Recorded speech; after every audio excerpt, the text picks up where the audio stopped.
सभी साथियों को नमस्कार। आशा करते हैं कि आप सभी लोग बढ़िया होंगे। साथियों, आज की विशेष चर्चा ये है कि आजकल सुनने में आया है कि अखंड भारत बनाएंगे। ये काफी दिनों से सुनता आ रहा हूँ। तो मैंने सोचा कि परिस्थितियों के हिसाब से क्या अखंड भारत हमारा देश बनने के कगार पर है? क्योंकि परिस्थितियां इस प्रकार से निर्मित हुई हैं कि अखंड भारत तो छोड़ो, हो सकता है कि भारत जो अभी नक्शा के रूप में हम देखते हैं वो भी खंडित हो जाए। क्योंकि अखंड भारत की जो सीमा थी, तो अशोक सम्राट के शासन काल में अखंड भारत कहा जाता था, इसलिए उन्हें राजाओं के राजा चक्रवर्ती सम्राट बोला जाता। चक्रवर्ती सम्राट उसी को उपाधि दी जाती है जिसकी चारों दिशाओं में हुकूमत हो, वो चक्रवर्ती सम्राट होता है। अब ये बात समझ में नहीं आई कि आजकल जो अखंड भारत का सपना हमारे देश में देखा जा रहा है लोगों के द्वारा, या ये कहें कि सत्ता के द्वारा, जो वर्तमान सत्ता है, उस सत्ता का ये कहना है कि हम भारत को अखंड भारत बनाएंगे। अरे, यदि अखंड भारत बनाना ही है तो बिल्कुल बनाइए, लेकिन अखंड भारत में जो देश सम्मिलित थे पहले, उनके बारे में भी जान लो कि कौन कौन देश अखंड भारत में सम्मिलित थे। क्योंकि अशोक सम्राट ने 36 वर्ष शासन किया। 36 वर्षों में मतलब 268 ईसा पूर्व से लेकर 232 ईसा पूर्व तक उन्होंने शासन किया। इसके बाद उनकी मृत्यु हुई। अपने शासन काल में उन्होंने जो अखंड भारत की नींव रखी थी, उसमें अफगानिस्तान, भूटान, नेपाल, म्यांमार, श्रीलंका और बांग्लादेश, पाकिस्तान और कुछ हिस्सा चीन और म्यांमार उसमें आता था। और अपना देश जो आज बोला जाता है वो तो सम्मिलित था ही, उसको अखंड भारत कहा जाता है। एक वो राजा वीर, जैसे अपनी तलवार की धार पर और अपने बाहुबलों पर इतना विश्वास था कि उसने अखंड भारत की नींव रखी थी और करके भी दिखाया था। उसके शासन काल में ये देश सोने की चिड़िया के नाम से जाना जाता था। उनका ये स्टेटमेंट भी था कि जिस देश का राजा अनपढ़ होगा तो सबसे पहले उस देश के विद्यालय तबाह किए जाएंगे। तो मेरा कहना यही है कि भाई, अखंड भारत यदि बनाना है तो ये देश की जो अपने अभी जो देश है वर्तमान में, उस देश की जो आबादी है उसको तो संभालो भाई। क्योंकि अखंड भारत में ये जब कंट्री सम्मिलित हो जाएंगी सभी, क्योंकि अभी तो आप तो ये देश की जो आबादी है वो संभाली नहीं जा रही। कोई किसी की वजह से परेशान है तो कोई किसी की वजह से परेशान है। और यदि पॉपुलेशन की बात की जाए तो कहते हैं हम तो हमारे तो 2 से ज्यादा पैदा मत करो। और यदि कोई एक विशेष धर्म या समुदाय वाला कोई पैदा करता भी है तो उससे कहते हैं इनकी जनसंख्या बढ़ती जा रही है, बाद में जो है हम लोग खतरे में हो जाएंगे।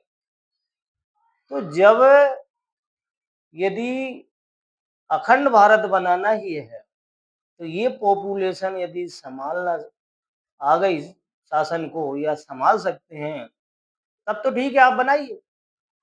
लेकिन यदि अपने इसी देश की पॉपुलेशन यदि संभाली नहीं जा रही जनसंख्या, तो फिर उसमें जो 7-8 देश हैं, उनकी जनसंख्या जब सम्मिलित हो जाएगी तो क्या फिर इस देश के हिंदू खतरे में नहीं रहेंगे? क्योंकि उसमें कई सारी कंट्री इस्लाम धर्म से संबंधित भी हैं। पाकिस्तान हुई, अफगानिस्तान हुई, ऐसी कंट्री हैं जो है इस्लामिक कंट्री हैं। तो जब यहाँ जो अभी निवासरत हैं वर्तमान में मुस्लिम समुदाय या मुस्लिम धर्म के व्यक्ति, उनसे ही यदि यहाँ के अन्य धर्म के लोगों को खतरा है, ऐसा सरकार का मानना है। सरकार कहती है, कई बार हमने सुना है न्यूज़ में, समाचार, टीवी और जो है अखबारों में, तो जब मुसलमानों से यहाँ की आबादी जो हिंदू आबादी मानी जाती है या अन्य धर्मों की आबादी है, बौद्ध है, सिख हैं, ईसाई हैं, जैन हैं, उन्हें खतरा है, ऐसा सरकार सबको प्रचार प्रसार करके बता रही है। तो यदि अन्य कंट्री भी यदि आप अखंड भारत में सम्मिलित कर लोगे, तो सोचो उनकी आबादी कम तो होगी नहीं, बढ़ेगी। तो यदि मुस्लिम आबादी बढ़ेगी, तो क्या फिर हम सभी महफूज रहेंगे या और खतरा बढ़ेगा? तो आम जनता से मेरा यही कहना है कि अखंड भारत का नाम लेकर व्यक्ति को भ्रमित कर रहे हैं, या फिर वाकई में अखंड भारत बनाना चाहते हैं, या फिर अखंड भारत कहकर इस भारत को खंडित करने की साजिश चल रही है। अब ये विचार खुद ही आपको करना है कि देश में चल क्या रहा है। यदि ये विचार आपने कर लिया कि क्या शासन द्वारा कहा गया ये तथ्य कि हम अखंड भारत बनाएंगे, ये सत्य है या गलत है, यदि इस को आपने समझ लिया, तो वाकई में आप अपना जीवन सुखमय व्यतीत कर सकते हैं। अन्यथा आज की स्थिति यही है कि कहीं न कहीं राजनीति को बढ़ावा देने के चक्कर में व्यक्ति मेरे हिसाब से हिंदू मुस्लिम करता जा रहा है। कोई ऐसा व्यक्ति, हाँ, ये बात हो सकती है कोई व्यक्ति विशेष हर धर्म में खराब होता है, या ये कहें कि वो अत्यधिक जो है अत्याचार करता हो या फिर गलत कार्य करता हो, ये हो सकता है, वो सभी धर्मों में पाया जाता है। हम एक किसी विशेष धर्म की बात नहीं कर रहे। परंतु यदि ये बात पूर्णतः समझ ली कि क्या अखंड भारत में सभी कंट्री यदि सम्मिलित हो गई, तो क्या हमारी भारत सरकार उस आबादी को सँभालने में सहज महसूस करेगी? या फिर उन्हें मिलाने के लिए आप क्या करेंगे? या अब तक क्या किया है कि अदर कंट्री यहाँ पर सम्मिलित होने के लिए तैयार हैं?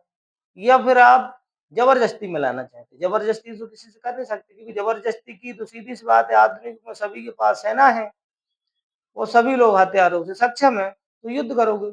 और युद्ध से आप जो है अखंड भारत का निर्माण यदि करने की आप वर्तमान युग में सोच रहे हैं, तो कहीं न कहीं देश की अर्थव्यवस्था ध्वस्त हो जाएगी। और जिस देश की अर्थव्यवस्था ध्वस्त हो जाती है, वह देश काफ़ी पीछे चला जाता है, विकास उसका रुक जाता है। तो सभी बहनों-भाइयों से और साथियों से यही निवेदन है कि आप इस विचार को अच्छे से समझें और मंथन करें और आपस में सभी लोग तालमेल बनाकर रहें, इन्हीं विचारों के साथ। नमस्कार।